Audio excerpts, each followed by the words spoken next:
सत्संग जी प्रेम से कहना। सत्संगत लगातार भक्ति वाला आनंद वाला वातावरण चल रहा है इन मैदानों में। जब से संत समागम का आरंभ हुआ है, एक एक क्षण, एक एक पल, एक एक पहलू कितनी खूबसूरती से सबके समक्ष आया है और उन लम्हों पलों को बिताया गया है। इसी प्रेम में डूबकर, इसी भक्ति के रंग में रंगे हुए इस निराकार पारब्रह्म परमात्मा का गुणगान करते हुए, गुणगान श्रवण करते हुए, नैनों से सभी भक्तों के दर्शन करते हुए, इस प्रकार से एक ऐसा सुंदर वातावरण जिसमें पूर्ण रूप में हम आनंद की महसूसियत कर रहे हैं। ये 3 दिन इसी प्रकार से गुजरे हैं, लेकिन इसकी तैयारी के लिए आपने अभी भी श्रवण किया कि किस तरह से लगातार भिन्न भिन्न रूपों में तन मन धन की सेवाएं हुई हैं। जहां पर समागम कमेटी बनाई जाती है इस विशेष कार्य के लिए, तमाम सदस्यों ने अपना पूरा योगदान दिया इसमें। और इसी प्रकार से महाराष्ट्र के अन्य और भी जोनल इंचार्जेस या सेवा दल के केंद्रीय अधिकारी या क्षेत्रीय लेवल के ऊपर जो अधिकारी हैं और तमाम यूनिट्स, नौजवान और केंद्र से ही मेंबर इंचार्ज, वो भी इसी प्रकार से लगातार अपना योगदान कई विजिट्स करके योगदान दिए चले जा रहे हैं। तो ऐसे लगन और तन्मयता के साथ जो ये योगदान दिए जा रहे हैं, एक एक योगदान की अहमियत है। एक एक योगदान जो दिया जा रहा है किसी रूप में भी किसी के द्वारा, उसकी अपनी विशेषता है, क्योंकि ये परोपकार का कार्य है। मानवता इंसानियत को मजबूती देने के लिए है, अंधकार को दूर करने के लिए, भाईचारे की भावना को और प्रबल करने के लिए है। तो इसलिए जिसने भी जिस रूप में भी योगदान दिए हैं, वो योगदान इस प्रकार से एक अहमियत हमेशा से रखते आए हैं। तो आज भी इस कार्य के लिए जो ये लगातार योगदान दिए जा रहे हैं, दिए गए हैं, और जिनके द्वारा दिए गए हैं, आप तमाम साथ संगत यहाँ पर उपस्थित हुई है, स्थान से चलकर आए हैं, गांव खेड़ों से चलकर आए हैं। और जैसे अभी जिक्र हुआ कि जितना इंतजाम किया जाता है, आने वाले बरस में उसको और ज्यादा बढ़ा दिया जाता है। लेकिन इंतजाम अपनी जगह पर होता है और उत्साह अपनी जगह पर होते हैं। इसलिए इंतजाम तो पूरी तरह से सोच समझ कर किए जाते हैं, लेकिन भक्तों के उत्साह को कौन रोके। ये तो उसी तरह से एक बहती हुई धारा के समान इस प्रकार से ये उपस्थित हो जाते हैं, लेकिन फिर भी वो सुचारुता बनी रहती है, फिर भी वो स्मूथनेस बनी रहती है। इस प्रकार से सभी मर्यादा पूर्वक ऐसे अपने आप को निभाते हैं। तो और भी अनेकों एजेंसीज, जैसे दास ने कहा कि जिसने भी जिस रूप में भी योगदान दिए हैं, तो दातार कृपा करे सभी के ऊपर, ताकि सभी इस महान कार्य में इसी प्रकार से उत्साहित रहें और ये योगदान देते चले जाएं। तो जो 3 दिनों में हमें श्रवण करने को मिला, उत्तम विचार, बहुत सुंदर ढंग से गीत, कविता, अभंग, व्याख्यान, कविताएं, ये सब और अनेकों भाषाओं में आपने श्रवण किया। जैसे हर बार दास महाराष्ट्र के समागम पर कहता है कि यहाँ तो यही लगता है कि जैसे दिल्ली में इस बार 3, 4, 5 नवंबर को इंटरनेशनल समागम का आयोजन था, तो फिर यही लगता है हर बार, इस बार भी यही लगा कि 6 तारीख को कुछ पॉज हो गया था और परसों यहाँ फिर रिज्यूम हो गया है। यानी कि वही दिल्ली वाला नज़ारा, उसी प्रकार से कोई अनुमान नहीं लगा सकता। जो सीधा ही किसी की आंखें पे पट्टी बांधकर इस पंडाल में ले आए, तो कह नहीं सकेगा कि मैं दिल्ली के अलावा कहीं और बैठा हुआ हूँ। तो इस प्रकार से ऐसा एक विशाल रूप यहाँ पर देखने को प्राप्त हो रहा है। तो जो मुख्य बात, उद्देश्य क्या है? What is the aim? इसका मकसद क्या है? जैसे कहा कि मकसद है ये जो इंसानियत गिरी जा रही है, जैसे वो भक्त शायर का शेर अक्सर दोहराया जाता है कि इसका नहीं गम कि गिरी सिक्के की कीमत, अफसोस है कीमतें इंसान गिरी जाती है। कि इसका गम नहीं कि गिरी सिक्के की कीमत, वो तो फिर भी कहीं ना कहीं अभी यूरोप में 1 महीना बिताने को मिला और यूरोपियन पार्लियामेंट में भी दास को चंद बरस पहले जाने का अवसर प्राप्त हुआ। तो यूरोपियन यूनियन में भी कितनी अब चैलेंजेस आ गई हैं। स्कैंडिनेवियन कंट्रीज में गए, वो कहने लगे हमने अच्छा किया, हमने ज्वाइन नहीं किया, हमारी करेंसी कायम है। और उधर कितना कुछ मजबूरियां आ गई हैं। ग्रीस में क्या देख रहे हैं, अन्य मुल्कों में क्या देख रहे हैं। लेकिन ये एक वर्ल्ड फिनोमेना बना हुआ है जो पीछे रिसेशंस के दौर चले हैं, लेकिन फिर भी कहीं ना कहीं किसी ना किसी रूप में कुछ अरसे के बाद फिर इकोनॉमी संभल जाती हैं। लेकिन यहाँ सवाल इंसानियत का हो रहा है। तो ये जो शायर ने कहा है कि इसका नहीं गम गिरी सिक्के की कीमत, अफसोस है कीमतें इंसान गिरी जाती है। तो ये जो इंसान की कीमत गिरी है, ये तो संभलने ही नहीं आ रही है। ये तो इंसान और गिरता चला जा रहा है, कैसी कैसी घिनौनी हरकतें करता चला जा रहा है। जो कभी ख्वाबो ख्याल में नहीं सोचता, वो इंसान कर गुजर रहा है। तो इसलिए ये जो इंसानियत है, मानवता है, ह्यूमैनिटी है, ह्यूमन वैल्यूज हैं, इसको मजबूती देने के लिए ही आप यहाँ उपस्थित हुए हैं। यही ध्येय है सबका, इसी मकसद से आप पहुंचे हैं। जहां पर अपनी भक्ति निभा रहे हैं, जहां पर परमात्मा के प्रति अपनी कृतज्ञता का भाव प्रकट कर रहे हैं, जो ग्रेटिट्यूड, जो थैंकफुलनेस आपके मन में है कि हे दातार, कृपा हुई कि इस जन्म को सफल कर दिया, ये महापुरुषों का संग दे दिया, ये जन्मों जन्मों की अज्ञानता को दूर करके उजाले में ला खड़ा कर दिया, इस जीवन मुक्ति के भागीदार बना दिया इस आत्मा को। इस शरीर के यात्रा संपन्न होने के बाद इसको भटकना नहीं, इसको निज घर की प्राप्ति इसी लोक में हो गई है।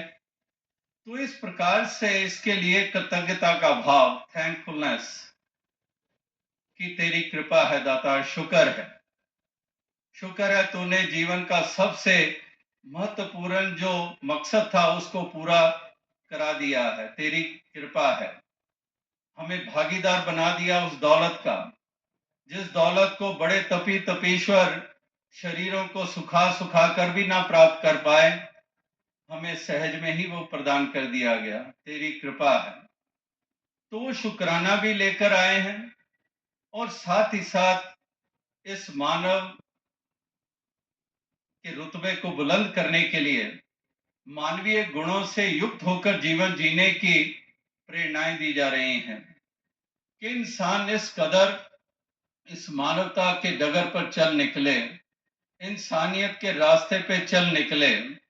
इस प्रकार से ये चाल वही चले जो इंसान के लिए है, जिसकी इंसान से उम्मीद की जाती है, ये वही चाल चले।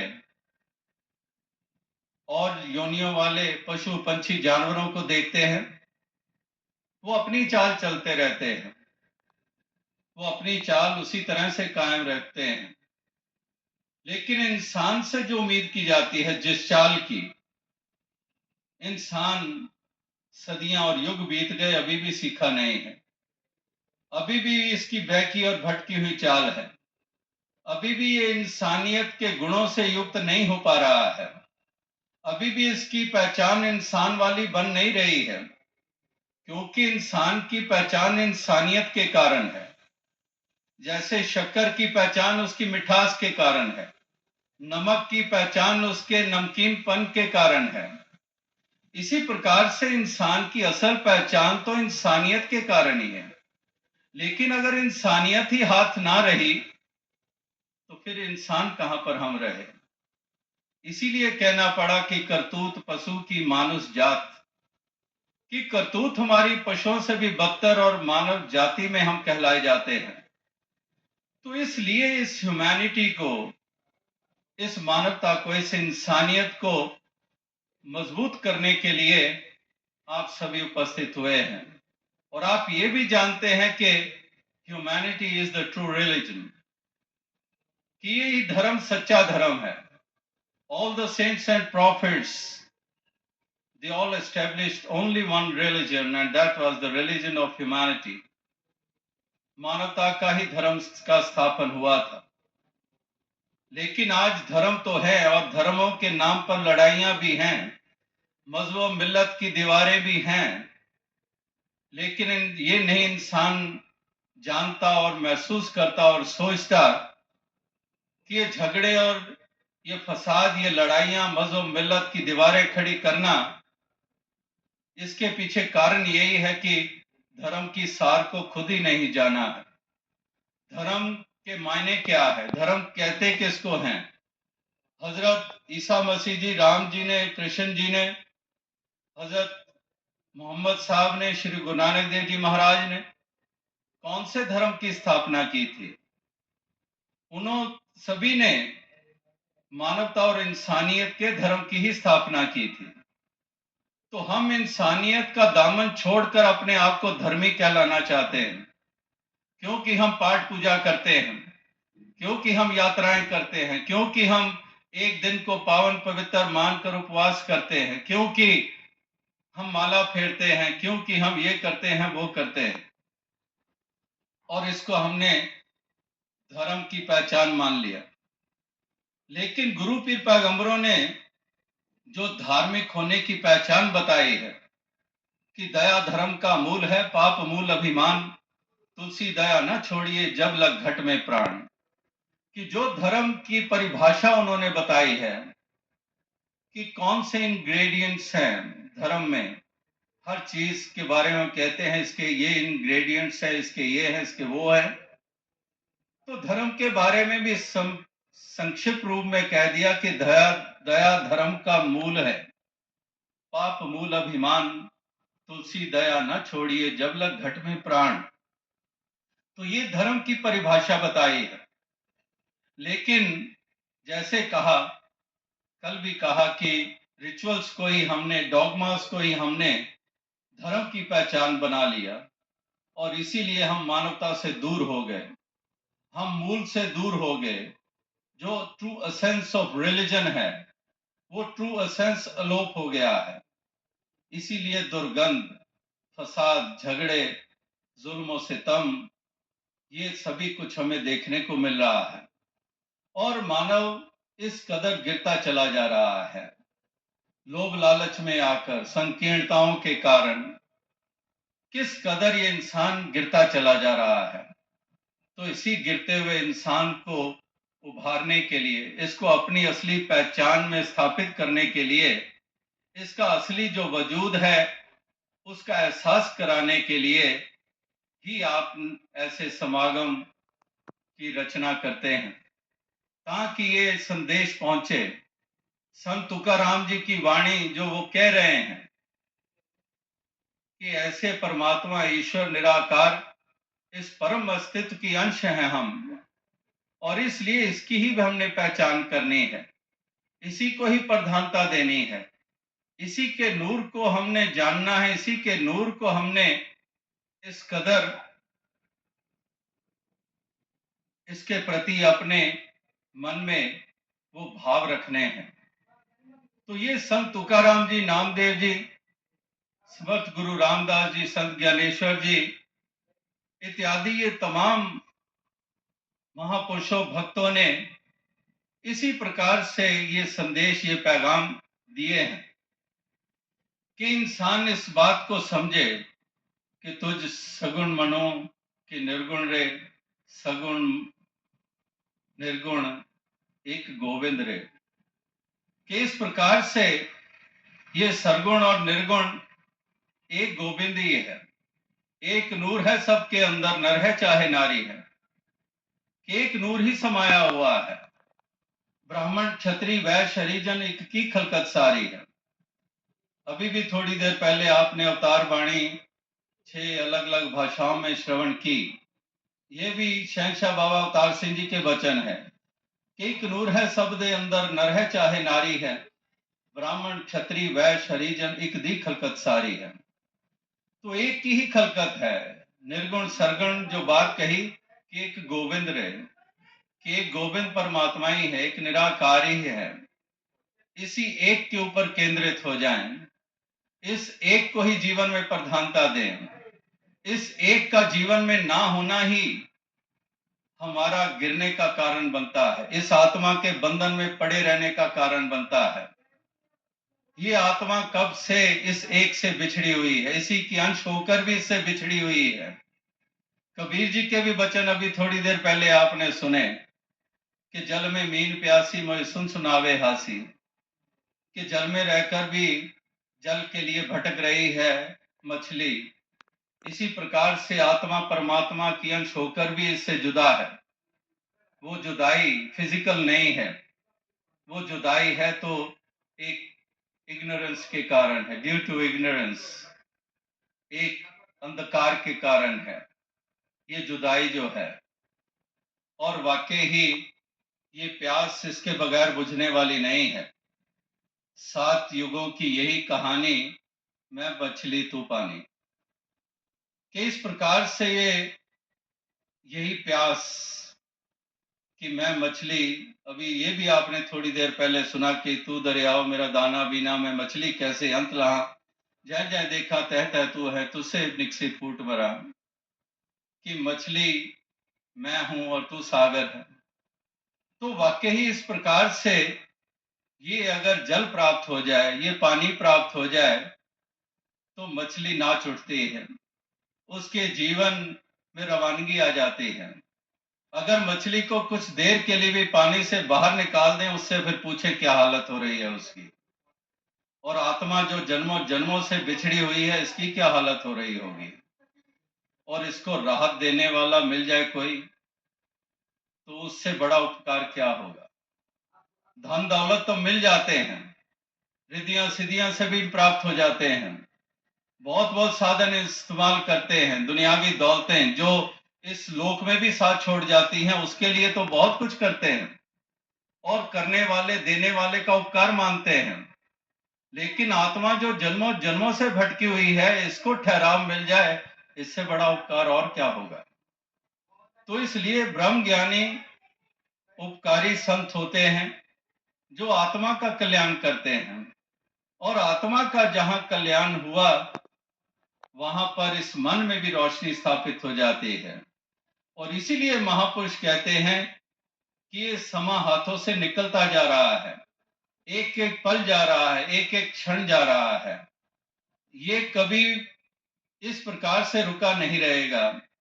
ये अवसर बीतो जाता है, ये तो जी पानिया चा बुड़बुड़ा रे, भरोसा याचा नहीं। कि ये तो इंसान इस जीवन का कोई भरोसा नहीं है।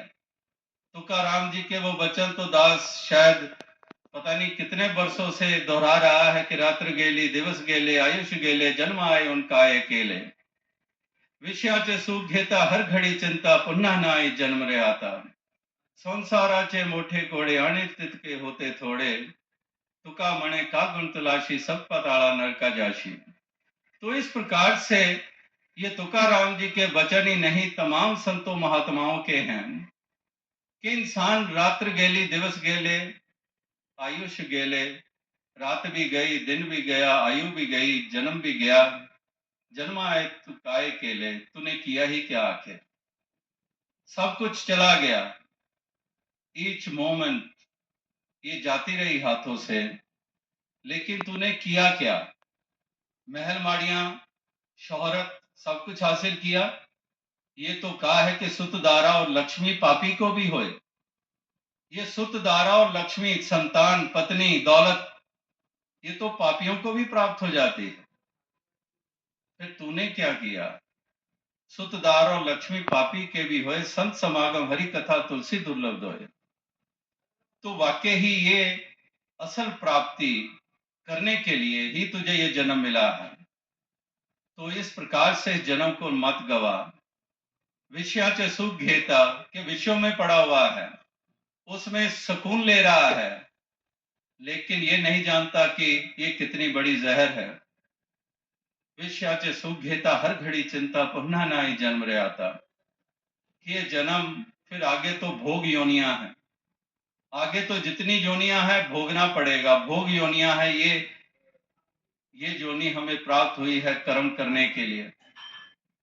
तो इस प्रकार से ऐसा कर्म कमा लें कि मुख उजला हो जाए, ये संसार में आना सफल हो जाए, और संसार से रुखसत हो तो तब भी मुख उजला हो हमारा।